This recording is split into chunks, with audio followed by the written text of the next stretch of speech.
بسم اللہ الرحمن الرحیم۔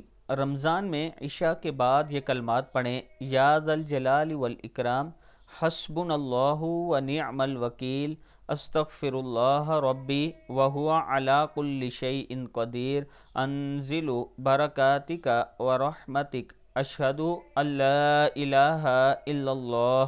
پھر پڑھ لیں: بسم اللہ الرحمن الرحیم، یا ذا الجلال والاکرام، حسبنا اللہ ونعم الوکیل، استغفر اللہ ربی وہو علی کل شیء قدیر، انزل برکاتک ورحمتک، اشہد ان لا الہ الا اللہ۔